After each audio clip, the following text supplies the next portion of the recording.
Hello and welcome to the Sports Perspective. I'm Franz Ross. And I'm Jordan Etwood. Well, Franz, baseball is in full swing, and former Buckeye Nick Swisher has seen plenty of time on the diamond. That's right, and he took a few minutes out of his time to speak with our assistant sports director, Hayden Grove, about his time as a Buckeye and also at the progress with the Indians.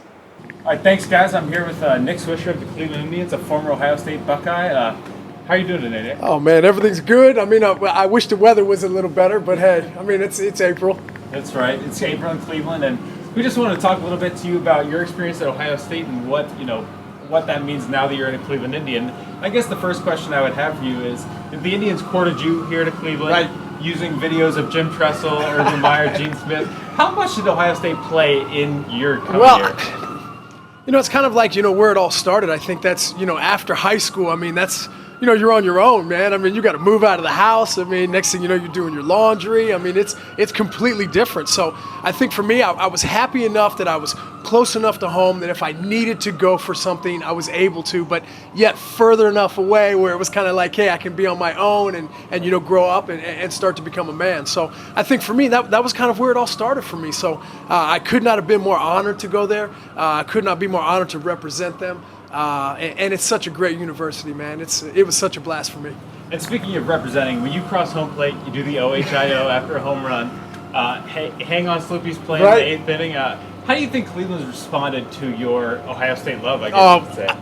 I mean, I'm telling you what, man, Buckeye fans are absolutely everywhere. I mean, but obviously here in the state of Ohio, man, that blood is thick. So just for me, just to be able to be from, born in Columbus, going to school at Ohio State, coming back here, playing for the Tribe here in the 216, like it's just been such an amazing journey, man. I've had such an absolute blast with it. And I just try to enjoy it every day, man, because I know there's a gazillion people out there, man, that would give their left arm to trade spots with me. So, I just want to enjoy the opportunity.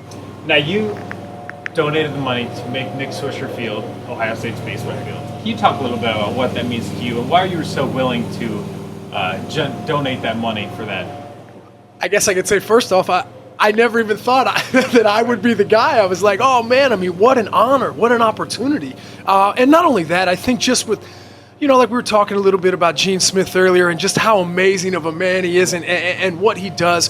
He wants to elevate every game. And I think when you're in a northern school, I mean, obviously the weather plays a huge factor in what you're going to do. Baseball is not one of those sports where, you can play every single day, So I think just in general for me to be able to help them do whatever they can to get to that next level, man. I mean, Big Ten championships are one thing, man, but hey, we're talking about Rosenblatt, things like that. I think that's the tradition that we need to be thinking about, just like we do here, I mean, we want to win the World Series every single year. That's the final goal.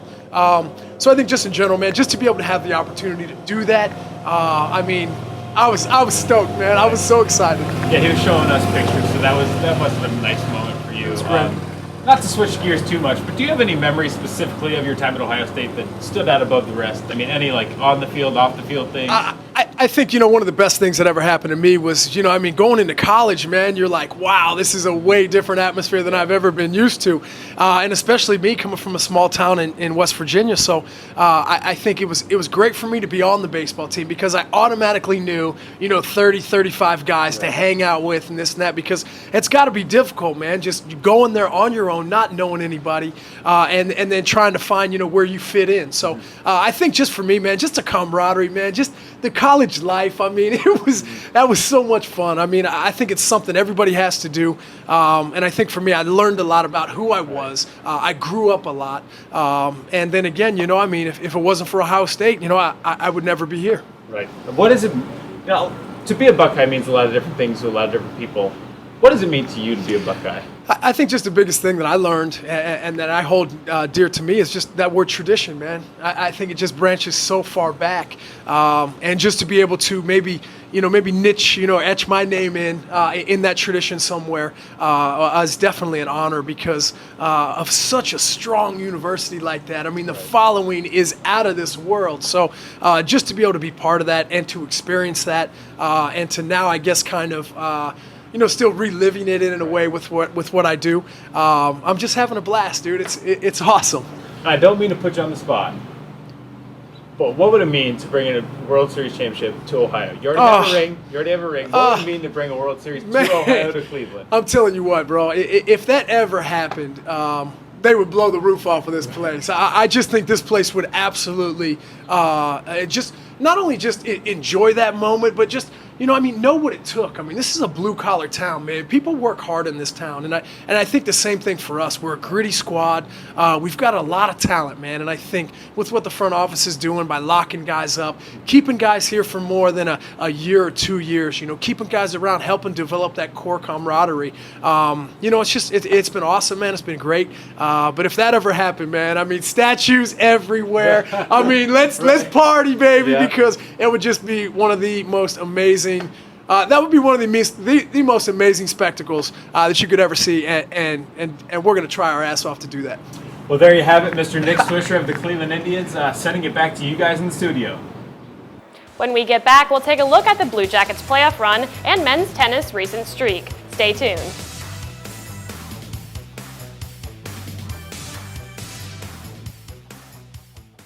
Though it still may claim to be a football or basketball town, Columbus is rallying around its professional hockey team as the Blue Jackets move forward in the Stanley Cup playoffs.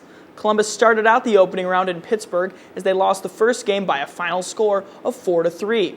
It was a different story the next night as the Blue Jackets pushed the Penguins to 2 overtimes and won on a goal from Matt Calvert, his second goal of the night. The series then moved to Columbus, where the Blue Jackets took an early lead. However, Pittsburgh would take Game 3 after scoring 3 goals in just over 2 minutes in the third period. Game 4 of the conference quarterfinals will take place at 7 o'clock on Wednesday at Nationwide Arena. The men's tennis team set an NCAA record for their home win streak this season. However, they are working on another streak in collecting 9 consecutive Big Ten championships. The Buckeyes took home the trophy by defeating Nebraska by a score of 6-1 on Sunday. The win against the Huskers also marks an undefeated season in Big Ten play for Ohio State, who next journey to East Lansing for the Big Ten men's tennis tournament. The Buckeyes are the 1 seed in the tourney and will be playing the winners of Michigan State versus Nebraska. After winning 2 out of their 3 games in State College to Penn State a couple of weekends back, the baseball team fell into a bit of a slump, losing games to West Virginia on the road and also to Ball State. The Buckeyes got out of the slump when they hosted Murray State this past weekend, winning the first and final games. Ohio State currently sits at 22-18 overall with a 4-8 Big Ten record as they sit at 9th in the conference. This week in Ohio State athletics, you can see softball play a weekend series against Northwestern at Buckeye Field. While the softball team plays in Columbus, the baseball team will journey to West Lafayette for a 3-game series against Purdue. On Saturday, women's tennis will play in the Big Ten semifinals in Evanston, while the women's golf team will face off in the Big Ten championship in French Lick, Indiana. Okay, Jordan, this is your final broadcast for Buckeye TV. You're graduating in just a couple weeks. So what are your plans after graduation? I'm really excited to graduate. The plans for now is just job searching and hoping to find something. Yeah. Okay, again, Buckeye TV will be back next semester. We're actually moving to the journalism building, but you can still catch Sports Perspective next semester and also our new sports talk show, Chalk Talk, so be sure to tune in for that. Finally, I'm Franz Ross for Buckeye TV. Make sure to like us on Facebook and follow us on Twitter. Have a good evening.